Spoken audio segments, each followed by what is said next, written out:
The morning after Christmas in Boulder, Colorado, began with a sound no one ever wants to hear. A trembling female voice came through the emergency line. That voice could no longer maintain control, panicked and broken, as if every breath had to be dragged up from the depths of her lungs. "We have been kidnapped. Please, please tell me what is happening." That voice belonged to Patsy Ramsey, a mother, a woman who had just walked down the staircase of her home, still wearing pajamas faintly scented with Christmas, and saw the thing that split her life into two irreversible halves. A letter, not a small piece of paper, not a few hurried lines, but a long letter, placed directly on the staircase, as if someone wanted to make absolutely sure she would see it first.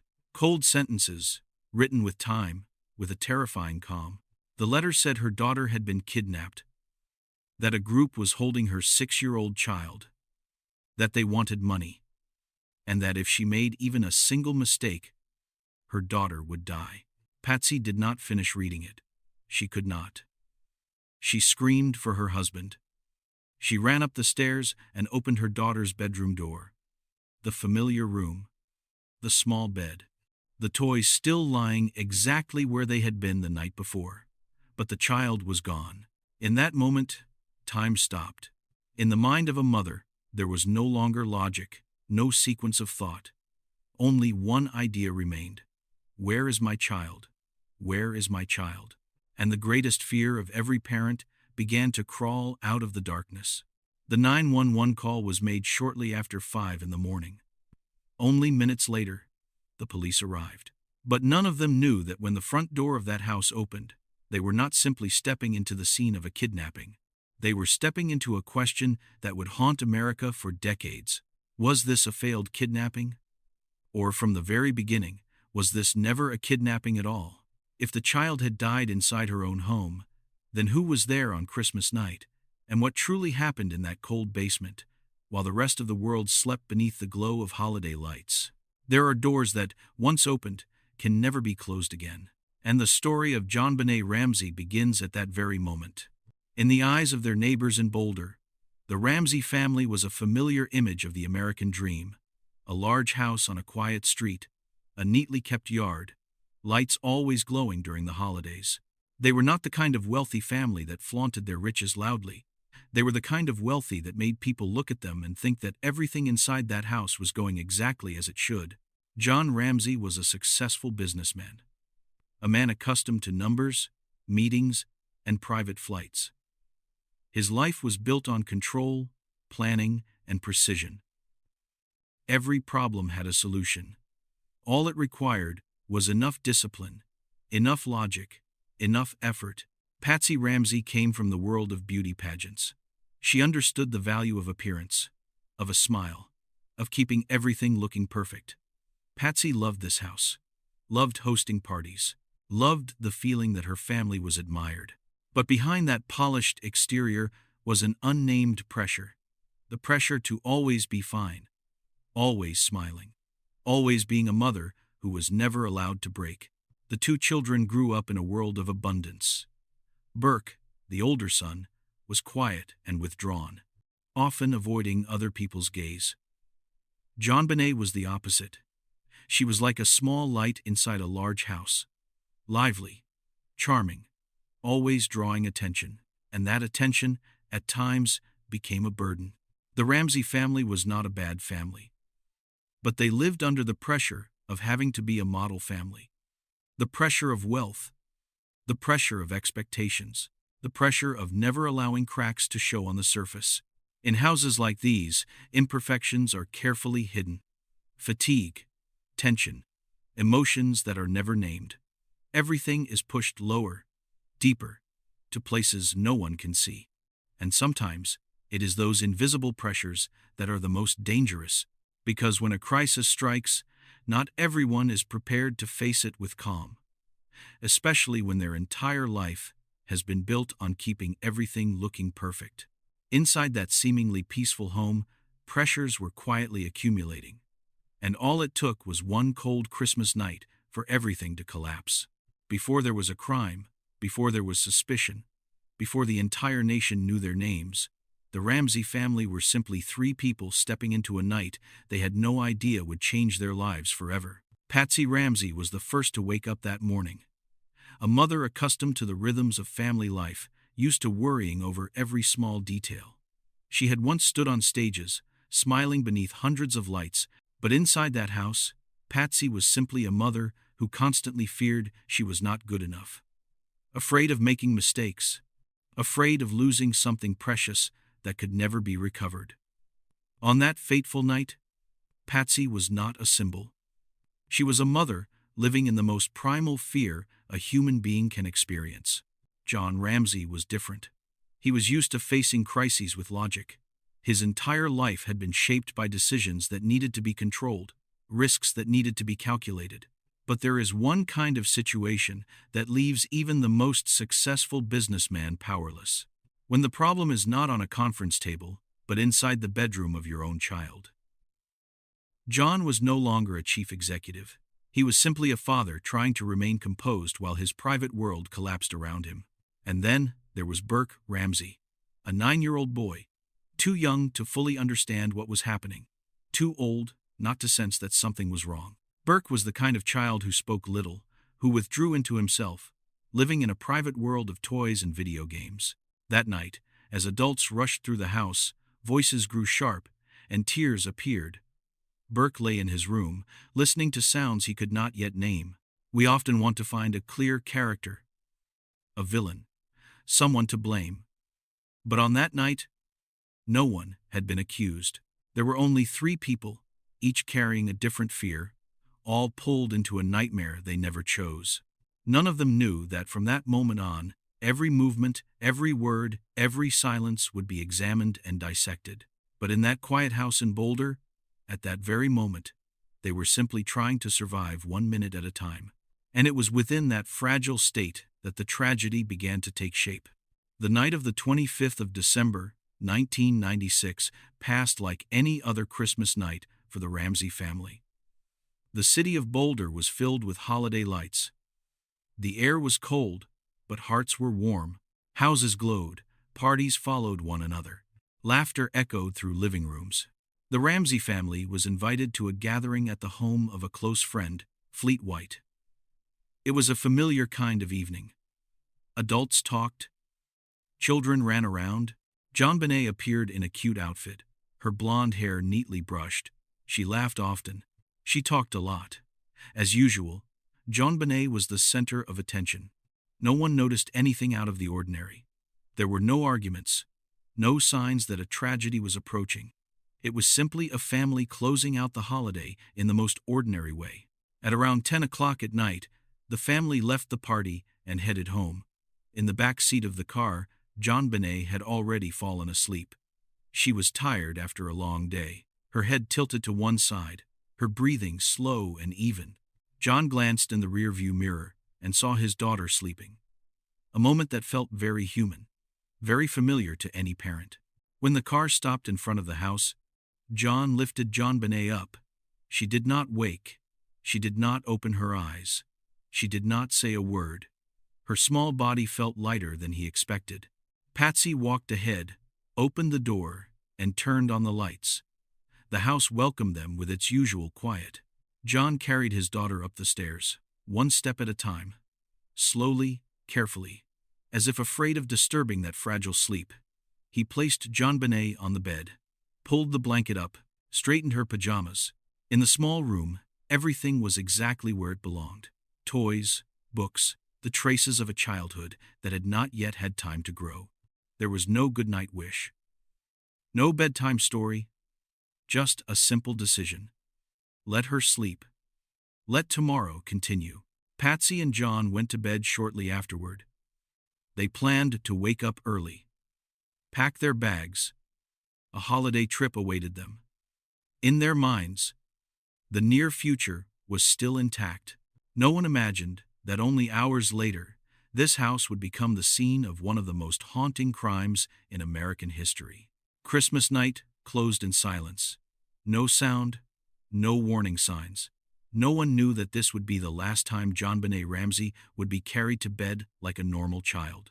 And as the city slipped into sleep, A cold question began to form. What happened after that moment? The letter was not dropped carelessly. It was placed neatly on the staircase. Not hidden, not rushed. As if the writer wanted to be absolutely certain that the first person to wake up in that house would see it immediately. 2.5 pages, an unusual length for a ransom note, not a few cold warning lines, but a long, detailed document, with an introduction, with emphasis, even with sentences spoken in a commanding tone, something no one would expect from someone who had just kidnapped a 6-year-old child. The writer was not in a hurry. They had time. Enough time to sit down. Enough time to think through every word. Enough time to write fear into someone else with a calm that was deeply unsettling. The letter spoke of a group of people. No names.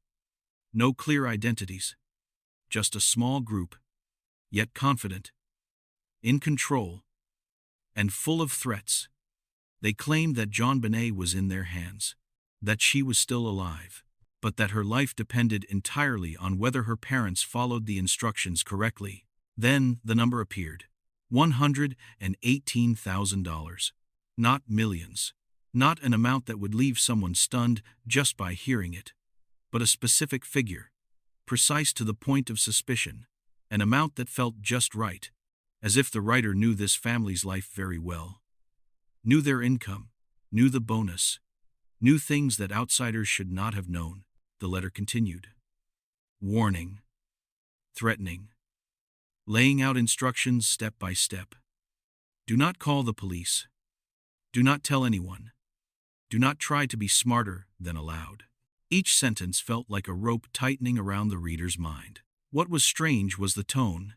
It was not entirely brutal, not entirely deranged. At times it sounded like a speech. At times like a warning. At other moments, like a script copied from somewhere else. As if the writer were playing a role. And that role had been prepared in advance. The letter promised a phone call, within a specific time frame, in the morning, when the sun was up, when fear had fully settled in. The writer understood that waiting could be more terrifying than the threat itself.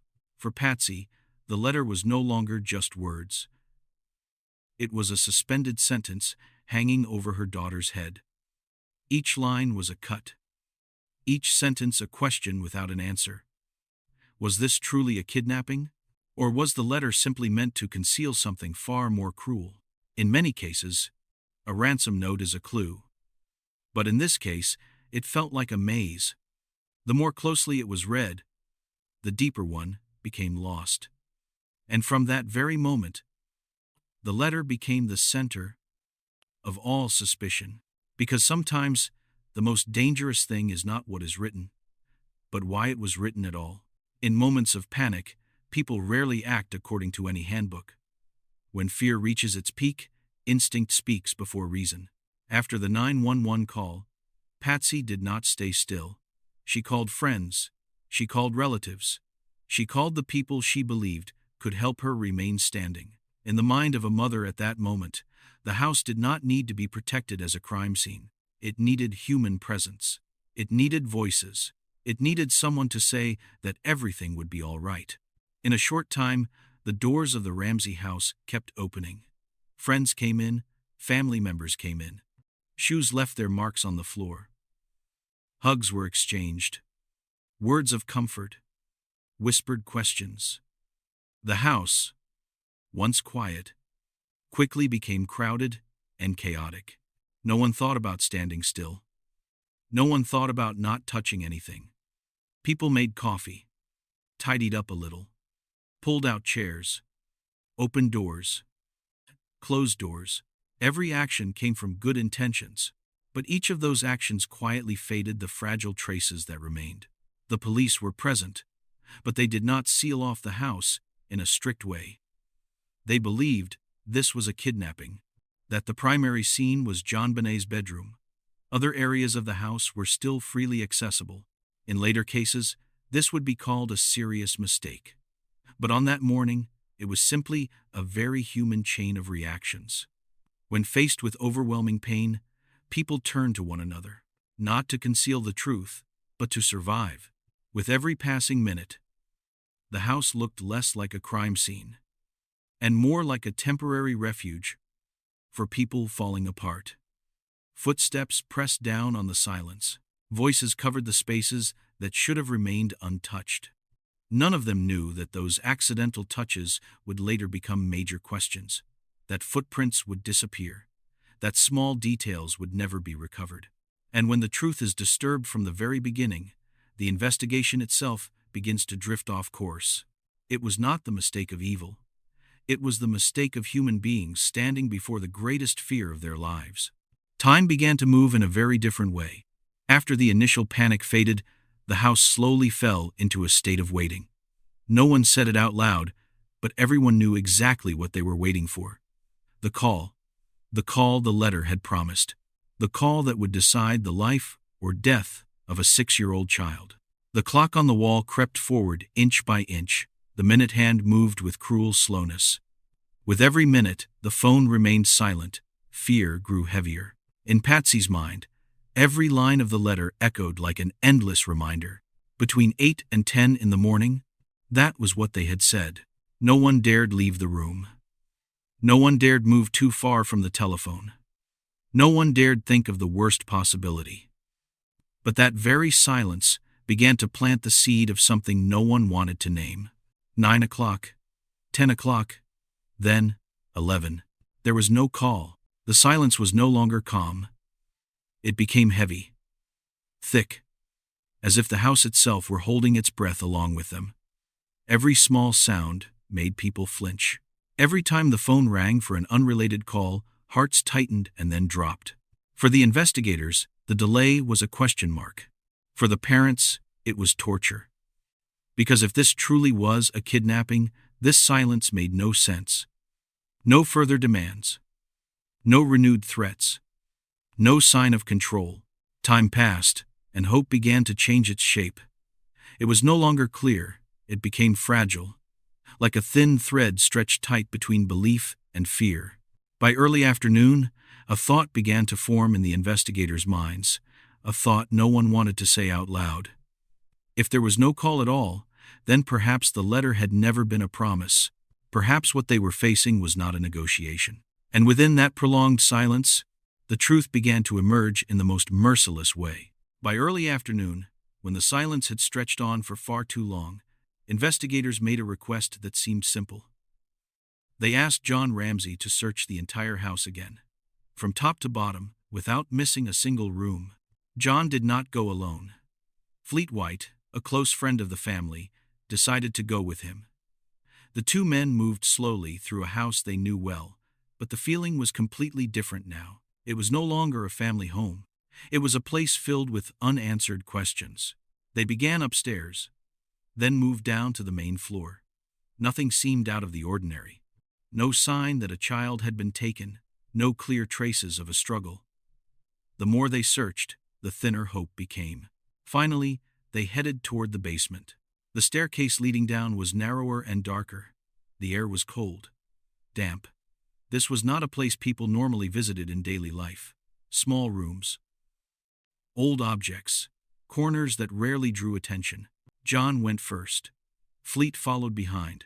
A weak light swept across the walls, across the dark corners. Then they stopped in front of a door. The old wine cellar door. It was not locked. Nothing about it stood out. Just a low wooden door that no one usually noticed. John reached out and opened it. In that moment, everything collapsed. Inside the dark room, JonBenét lay there, motionless, wrapped in a white blanket. Her small body lay on its side in the corner, as if someone had tried to arrange her in haste. Her mouth was covered with tape. A cord was tightly wrapped around her neck. There was no scream, no immediate words, only pure shock.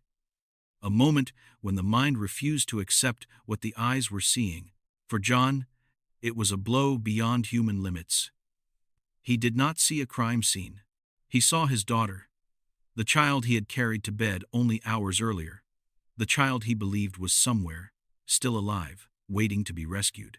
Fleet stood frozen, unsure what to do, unsure whether to move forward or step back, because there was no correct action in that moment. John rushed forward. He knelt down. He lifted his daughter into his arms, just as he had done hundreds of times before. But this time, her body was cold, too light, too silent. In his mind, there was no longer any concept of evidence or a crime scene. There was only one instinct left: to take his child out of that darkness, to bring her into the light, like a father trying to fix what cannot be fixed. And in that very moment, the final question found its answer. This was not a kidnapping. The tragedy had been inside this house from the very beginning. John did not think for long. It could even be said that he did not think at all. He simply acted. In that moment, he was no longer a man standing before the scene of a crime. He was a father who had just found his child in the darkest place of the house. Instinct was stronger than any rule, stronger than any warning. John loosened the cord around his daughter's neck. He tore the tape from her mouth. The movements were clumsy, rushed, as if being just a little faster, just a little stronger, might somehow reverse everything. Then he lifted JonBenét into his arms. Her small body was limp, growing cold against him. There was no breath, no response. Yet John kept holding her, because in that moment it was the only thing he knew how to do. Hold his child, take her out of the darkness, as if to say, "You do not belong here." He climbed the basement stairs. Each step felt like a heavy heartbeat. Fleet followed behind, unable to speak. No one stopped John. No one was clear-minded enough to do so. When JonBenét was laid down on the living room floor, everyone understood instantly. Patsy collapsed. Her cries tore through the air, a raw, primal sound of loss. There was no hope left. No conditions, no negotiation. In many cases, this moment would later be described as the destruction of evidence.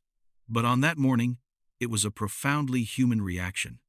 A father unable to remain still in front of his dead child. Only minutes later, investigators realized the next terrible truth. The most important crime scene had been disturbed. The bindings had been loosened. The position of the body had changed. Fragile traces may have vanished forever, but no one could turn back time. In that moment, the line between right and wrong was blurred by grief. And from then on, the investigation would always carry a fracture that could never be fully repaired. Because some actions are not born from guilt, they are born from love.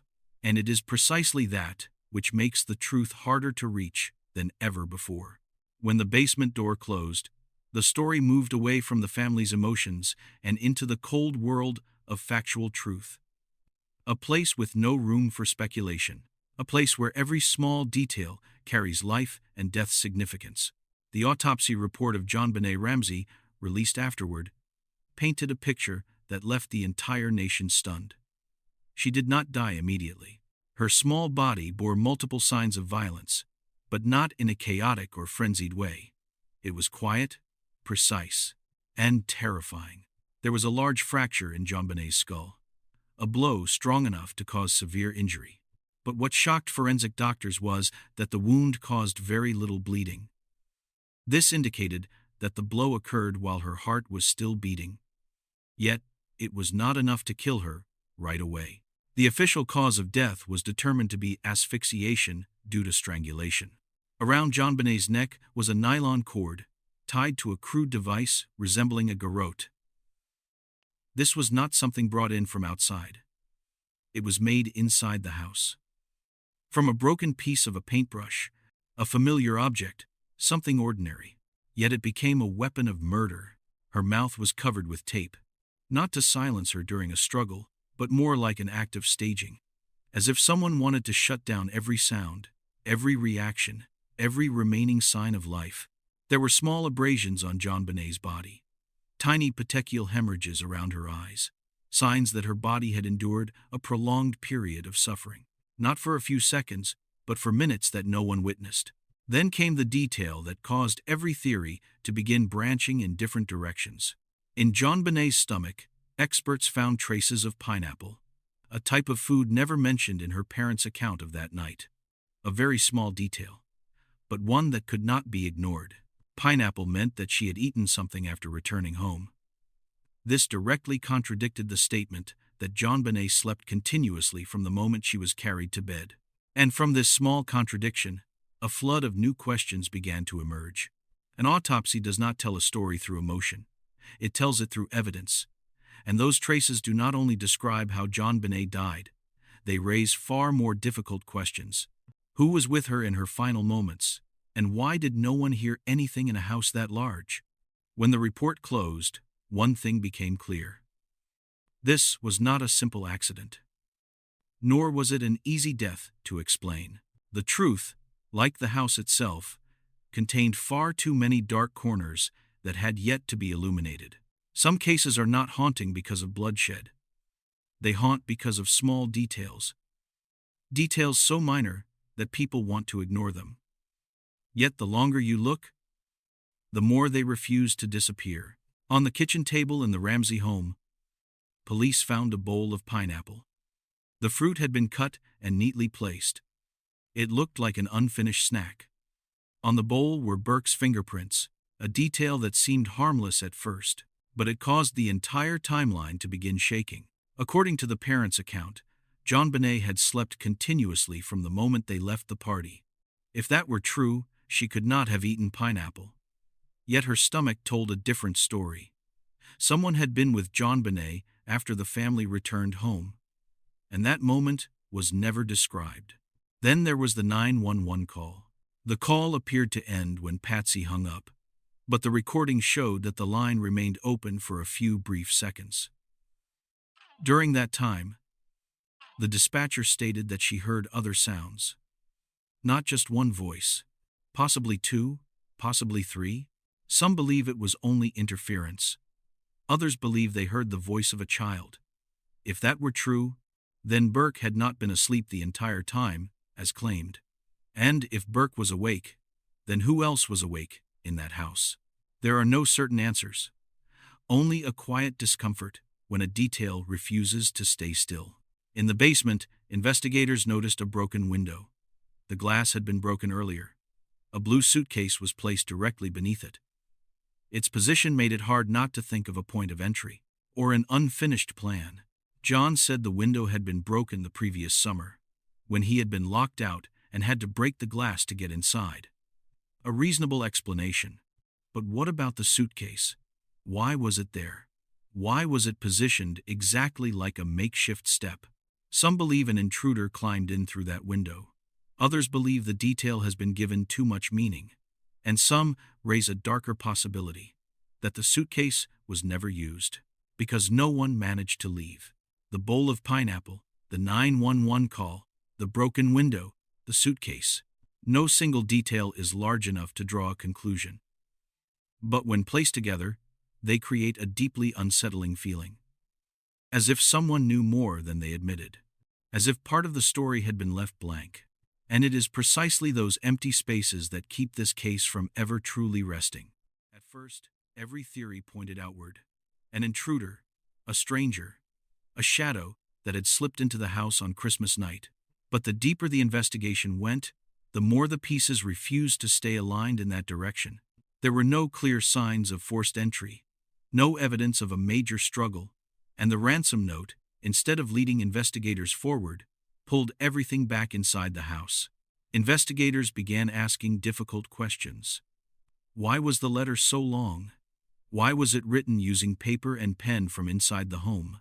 Why did the ransom amount so strangely match John's bonus? And why, in what was supposedly an urgent kidnapping, did the writer have enough time to carefully craft every sentence? Then there was the handwriting. Experts could not confirm that Patsy wrote the letter, but they could not rule her out either. A suspended conclusion. Not enough to accuse, but enough to plant doubt. And once doubt appears, it spreads faster than truth. Public opinion stepped in. Images of the Ramsey family flooded the media. Old photographs were dug up. Interview clips were edited and replayed. Body language was scrutinized, frame by frame. A sideways glance, a smile at the wrong moment, a tear deemed not sincere enough. The story was no longer about JonBenét.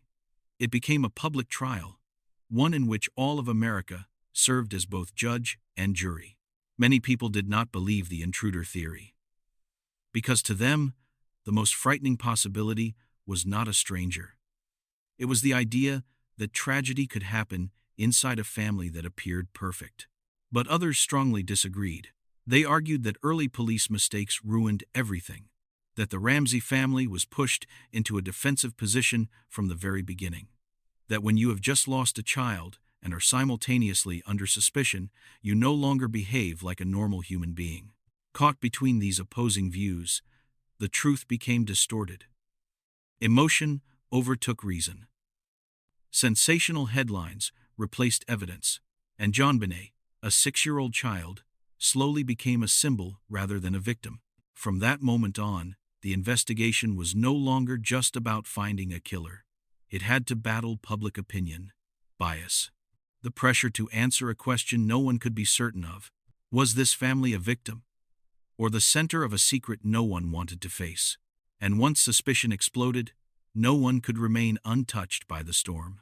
As the investigation went deeper, every path led to the same crossroads. 3 major theories, 3 completely different ways of looking at the same Christmas night, and none of them strong enough to close the story. The first theory is that of an intruder. According to this view, an outsider slipped into the Ramsey home during the night, possibly through the basement window. Possibly someone who had already been inside before. This person knew the family, knew their routines, even knew the amount of John's bonus.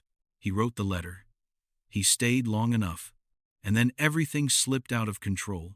Supporters of this theory point to the unidentified male DNA found on JonBenét's underwear, traces that could not be linked to anyone in the family. They argue that early police mistakes destroyed the chance to find the person truly responsible. But the questions remain. Why would an intruder stay for so long? Why would he write such a lengthy letter? And why would he leave the child inside the house? The second theory is staging. Under this scenario, the tragedy occurred inside the home. Not necessarily with intent from the beginning, but afterward, one or more people attempted to turn it into a kidnapping. The letter, the cord, the arranged details, all meant to mislead. Those who believe this theory point to the oddities of the ransom note, the paper and pen from inside the house, the exact ransom amount, the script, like tone. They question the small inconsistencies in the statements and the actions taken after the body was discovered. But this theory also requires something difficult to accept: that people in absolute panic after losing a child could devise such a complex plan in a short amount of time, and that they could live with it for the rest of their lives. The third theory is an accident inside the home. This is the most divisive theory of all. It suggests that an unintended incident occurred, a sudden moment, a blow, a second that could not be taken back, followed by a chain of decisions made in panic, driven by the fear of losing everything. Those who support this view focus on the bowl of pineapple, the time of death, the fact that no one heard anything. They argue that tragedy does not require a villain, it only requires a mistake and fear. But this theory also leaves a massive gap. There is no direct evidence, no confession, only speculation built from scattered details. 3 theories, 3 different stories, each with its own logic, and each with holes that cannot be filled. Perhaps the reason this case never closes is not because of a lack of theories, but because none of them has enough witnesses to speak the final truth. And when the truth refuses to reveal itself, people are forced to live with the question: on that Christmas night, what really happened? The death of JonBenét did not remain inside the house in Boulder. It spilled outward, spread quickly, and when the media stepped in, the story began to change its shape. Images of JonBenét appeared everywhere. On television screens, on newspaper front pages, in tabloid magazines. A 6-year-old child, heavily made up, wearing glittering dresses, smiling at the camera. Photographs once taken to preserve family memories now became controversial symbols. For many people, JonBenét was no longer a child. She became a story. A topic of discussion, the center of collective curiosity. People analyzed every photograph, every glance, every smile, and asked questions that a child would never have the chance to answer. The media did not simply report the case, they told it in a way that pushed emotion to its highest level. Every detail was amplified. Every theory was presented as almost certain. Caution was replaced by speed. Empathy was overshadowed by view counts. The Ramsey family became the main characters in a story they never wanted to be part of. Each time they appeared in public, they were scrutinized from head to toe. Crying was seen as acting. Not crying was seen as coldness. Silence was viewed as concealment. Speaking out was judged as calculated. There was no way for them to act correctly, and at the center of it all was a child who was no longer alive to be protected. JonBenét was turned into a symbol of every fear. Violation. The collapse of the perfect family dream. But in the process, the most important thing was slowly forgotten. She had been a human being. A child with laughter, with tired days, with moments of stubbornness, with evenings when all she wanted was to be carried to bed and sleep peacefully. But the media did not tell that story. They told stories of images, of theories, of scandal. Fame came after death, and the price of it was the permanent loss of privacy. Not only for JonBenét, but for everyone who survived the tragedy.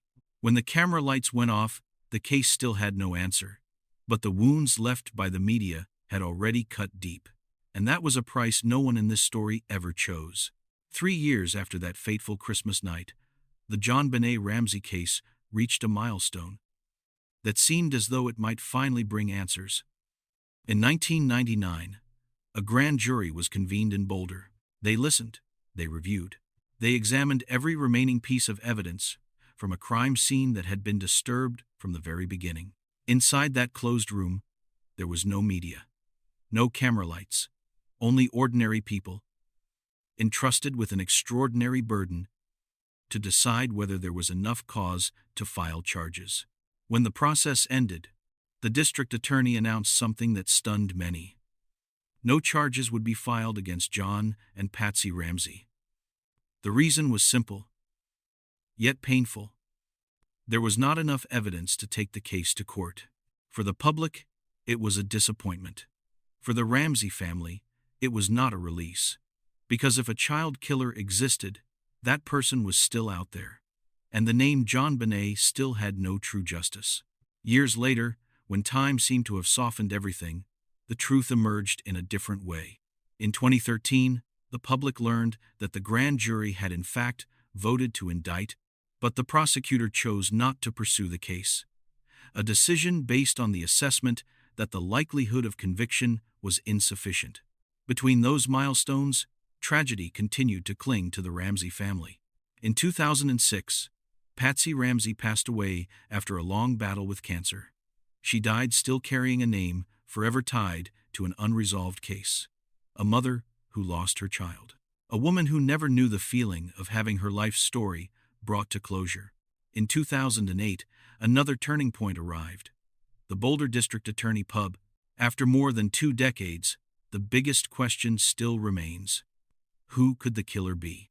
An intruder who was never found. Someone who knew the family far too well. Or a tragedy that began inside the house itself.